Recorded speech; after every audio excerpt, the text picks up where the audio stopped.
So last time we were talking about Elijah in the wilderness. Yep. And God nurtured his despondent spirit. And he asked him, Elijah, what are you doing here? And so I thought we could just revisit that place when we came back from ministry last year.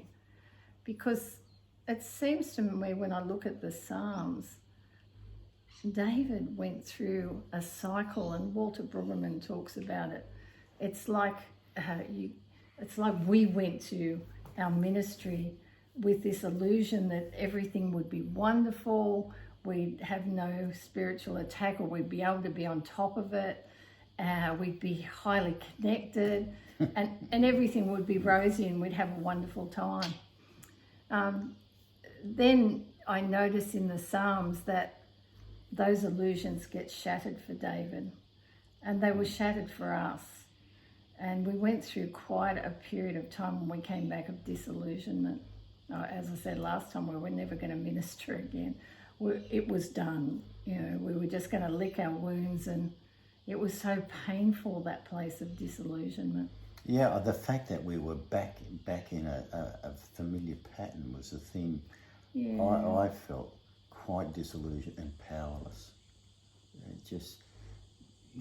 How come? And angry. Angry with myself, angry with you, and angry with God. Angry at what? Well, I didn't expect to be in that cycle again. And it was classical old style stuff that we'd had in our life. And even when I was getting sucked into it, I thought, I know this place. And I think I probably tried to pull out of it, but then it was like a vacuum cleaner. It just sucked me up, and off I went, and it ticked all the boxes and pressed all the right buttons, and I became who I didn't want to be. And like Elijah, we each ran into our own wilderness, if you like, and just wanted to shut the other out and everybody else out, and just feel sorry for ourselves, lick our wounds, if you like. And there was it was all your fault. Yeah, I'm sure. But there was a legitimate part to that, because we were very tired, we were exhausted really, and quite vulnerable emotionally, because we'd given and spent so much. And so we did need to recover in our wilderness, if you like. But the painful part of that was that we shut each other out when we could have actually supported each other and been able to do that together in ways that gave life. It didn't feel very life-giving. No, I think we both felt abandoned by each other, alone in the struggle again. And then when we heard God saying to us, what are you doing here? I look at David in the Psalms, and he went through a time of orientation. He started to think back to the times in his life where God had really intervened and been faithful to him in so many ways. And he didn't have to think very long, because he just had that amazing mountaintop experience on Mount Carmel. Not David, Elijah. Elijah had that wonderful... Yeah, no, I got a bit mixed up there, didn't I? Yeah. They both did. Yeah. And that was true for us too. We went away on that... I went away on the spiritual retreat, and you did yours here.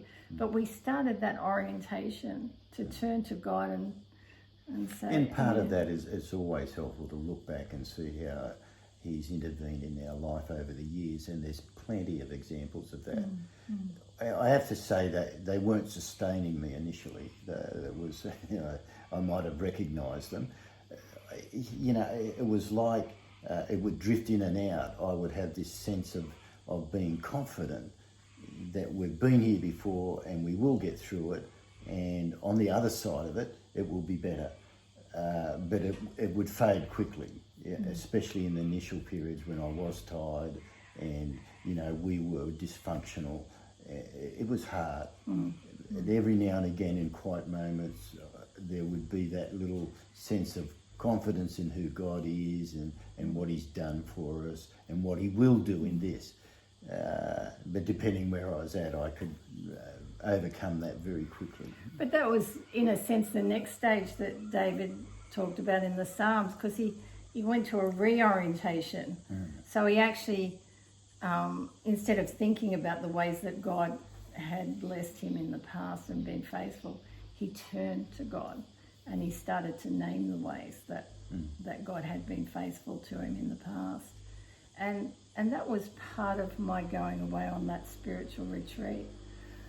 You know, it's that, where else do we go? You have the words of life.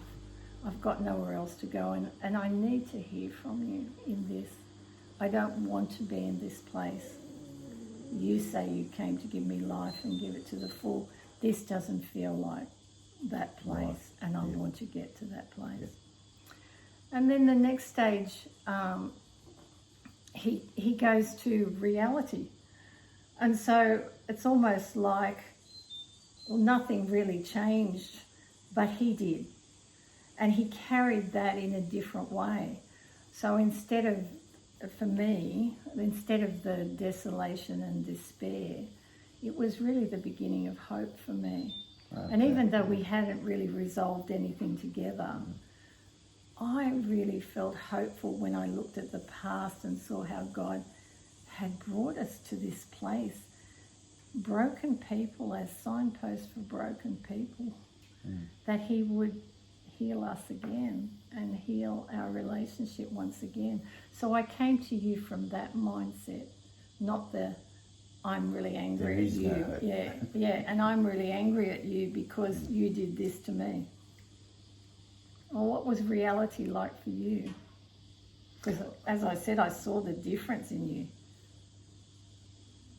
Yeah, I mean, you had given me the letter to read, and from me to you. Yeah, and I mean, what you'd written there was pretty hard hitting, but it was the truth, and so actually, I can respond to truthful words given from a heart that desires reconciliation and connection. And so I saw my part in it. And because I was sort of living more in Ephesians 1 and who I was, who God had created me to be, I was able to take those on board and say, yeah, I can recognise that. And so for me, I become hopeful when I'm less self-protective. So when I stop protecting myself, it's almost as if hope's able to spring out and attach to things. There's more passion, there's more desire to explore, and I would begin writing about what I'd discovered in chapter 1. I think I prepared a sermon on it. And so those things then I begin to express my inner world in an outward way. And God has given me some wonderful opportunities to do that. And you did that with me, and I did that with you from a different place, from a place of exploration rather than self-protection. Yeah. Very much. I'll have to cut that out. I guess I just wanted to say to end that when God said to Elijah, "What are you doing here?" It's like Elijah had lost his purpose, and he had said to God, "I'm the only one that's doing this, the ministering for you." But God reminded him that he was still in control, and there were 7,000 others that were doing stuff. And in a sense, in that reality, he restored to us our purpose and our ministry from a different place. Yeah, no matter how small it is what we do, once we attach it to his bigger purpose, it feels fantastic. It's when we sort of isolate ourselves from that bigger purpose of God, it becomes, unsatisfying and dismal. We learn a lot, and it's only really now I can look back and be thankful for that incident, because it's really fundamentally changed who we are and changed our relationship. And for the first time, that recurring pattern for us I believe for the first time we actually got to the very core of what that was about. And to me, that brought such hope, because you can't deal with what you don't know. Oh, that's exactly right. Yeah. And I think we have a good framework to move forward.